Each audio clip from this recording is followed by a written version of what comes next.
A graça e a paz do nosso Senhor Jesus a todos. Presbítero Carlos, servo de Cristo, o mensageiro da palavra do Senhor. Meus irmãos, é com muita alegria e é para a honra e é para a glória de Deus que eu venho aqui compartilhar com você uma palavra da parte de Deus para o seu coração, para a sua vida. Uma palavra de encorajamento. Irmão Carlos, como alcançar as bênçãos? Pois eu vou compartilhar com você essa palavra que vai te encorajar a alcançar essas bênçãos. Olha só,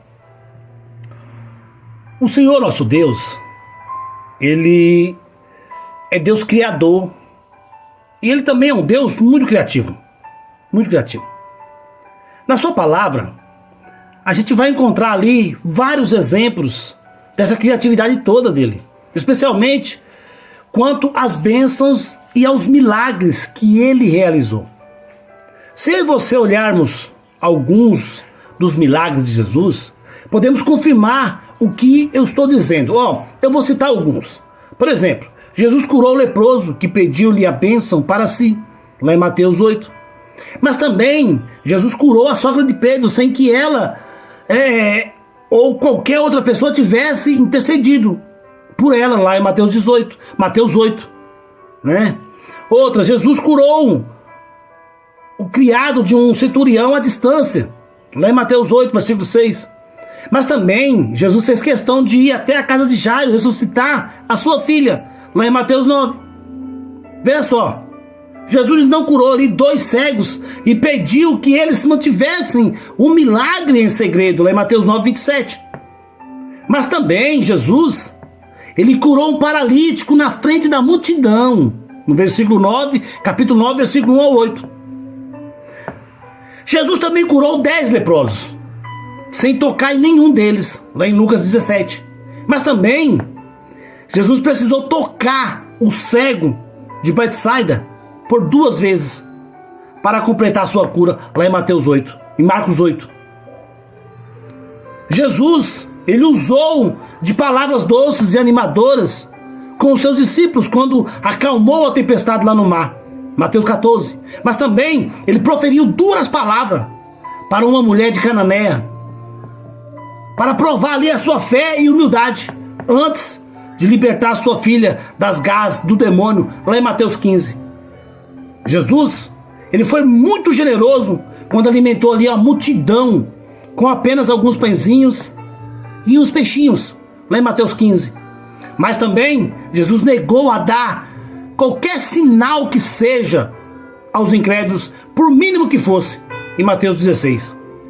Ou seja, meu irmão, minha irmã, todos esses exemplos a qual eu citei aqui, eles nos mostram que não há fórmula secreta, não há rituais ou palavras mágicas que garantem as bênçãos do Senhor sobre nossas vidas.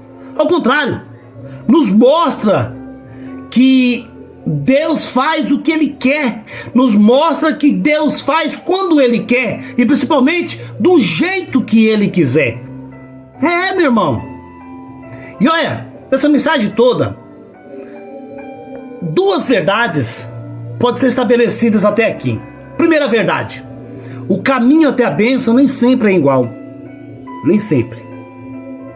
É diferente para mim, é diferente para você, é diferente para todos. Segunda verdade: o caminho até a bênção nem sempre é fácil.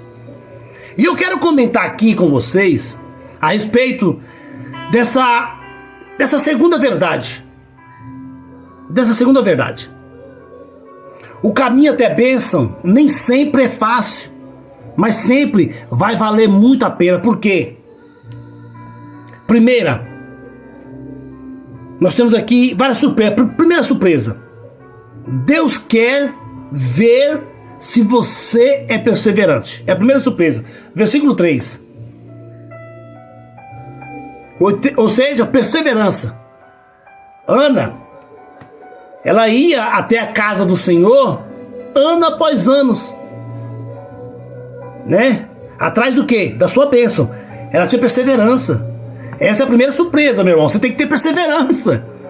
Você quer as bênçãos do Senhor? Persevera. Vê só, ano após anos, Ana ia lá,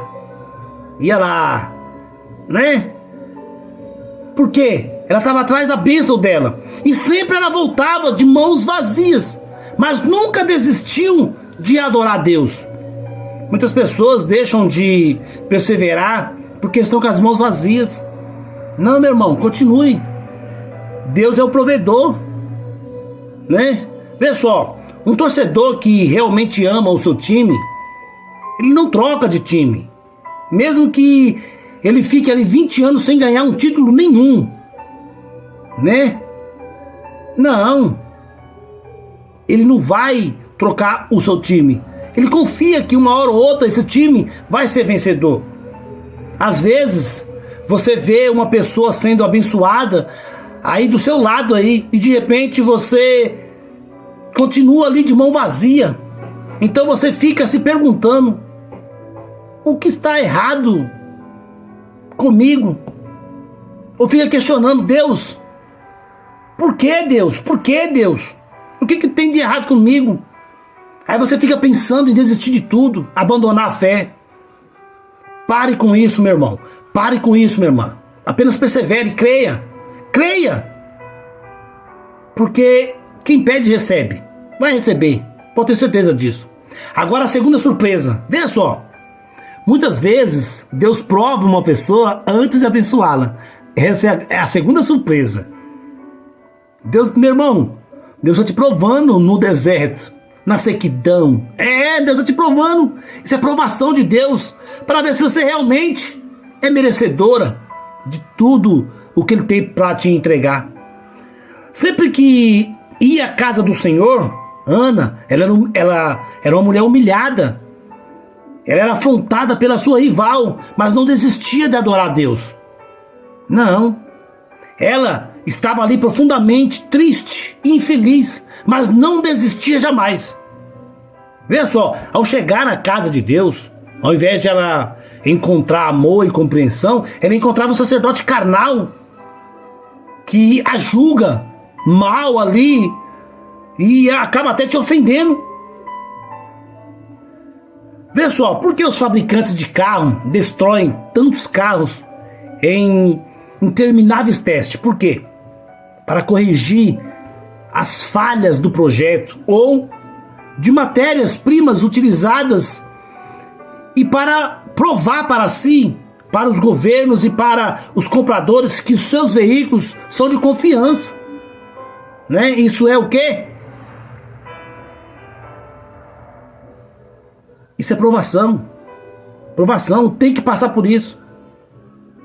Tem que passar por isso. Tem que passar pela aprovação. E na aprovação, meu irmão, você não deve desistir jamais. Não desista quando acontecer coisas ruins no seu caminho. No seu caminho de ida, no seu caminho de volta. Nem se você for ofendido por irmãos, ou mesmo por algum líder dentro ou fora da igreja, meu irmão, tudo isso pode ser prova. Se lembra das empresas de carro lá? Ela prova seu carro até o último limite. Ela prova, testa mesmo, para ver se vai ficar bom o negócio. Então, meu irmão, suporte a provação. Pois a palavra de Deus fala lá em Tiago: bem-aventurado o homem que suporta a citação, porque quando for provado, receberá a coroa da vida, a qual o Senhor tem prometido aos que o amam. Tiago 1:2. Meu irmão, segura a bronca aí, vai dar certo. Terceira surpresa: Deus espera compromisso da nossa parte. Isso não deveria nos surpreender, porque Deus quase sempre quer ver o nível de compromisso de uma pessoa com Ele antes de abençoar. Como é que Ele vai abençoar você se você não tem compromisso com Ele? Tem que ter compromisso, meu irmão. Ana, ela era uma mulher estéril, mas ela prometeu a Deus que se Deus lhe permitisse ali ter um filho, ela devolveria ao Senhor o filho. E Deus acreditou nela. E ela cumpriu a sua parte ali, a sua palavra, fielmente. E olha que isso não deve ter sido nada fácil para Ana. né? Porque Samuel era o seu único filho, o seu primogênito. Como dá ao Senhor um filho tão esperado, tão desejado, tão único?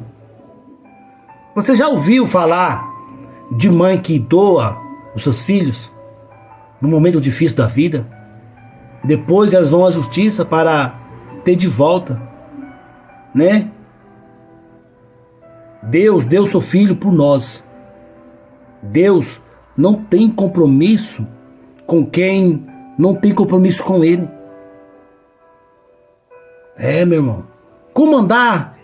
Como andam os seus votos aí?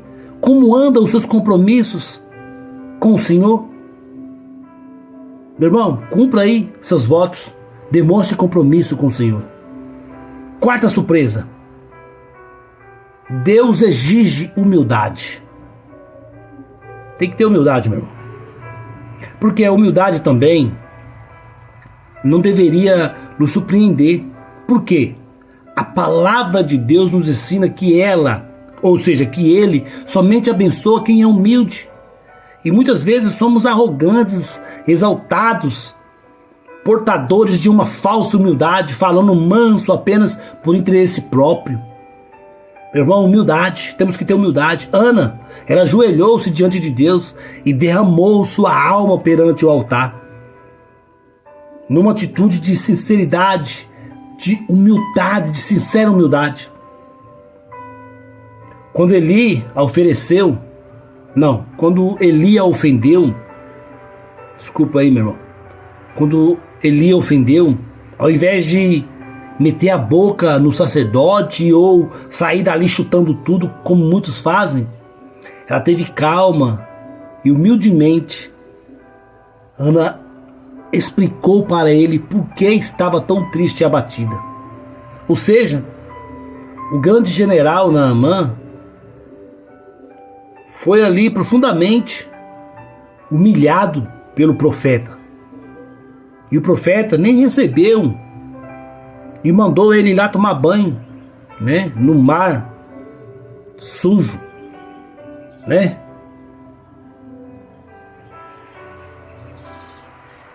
Lá em Filipenses capítulo 2:8, nós achamos ali na forma de homem, humilhou-se a si mesmo, sendo obediente até a morte de cruz. Olha só, Jesus. Meu irmão, o que você faz quando está muito triste? Humilha-se perante o Senhor ou você se revolta?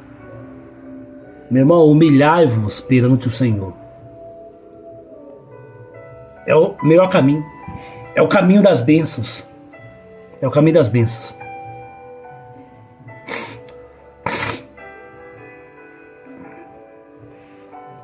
Quinta surpresa. Deus exige fé verdadeira. Você precisa ter fé verdadeira, meu irmão. Não adianta você ter uma fé superficial.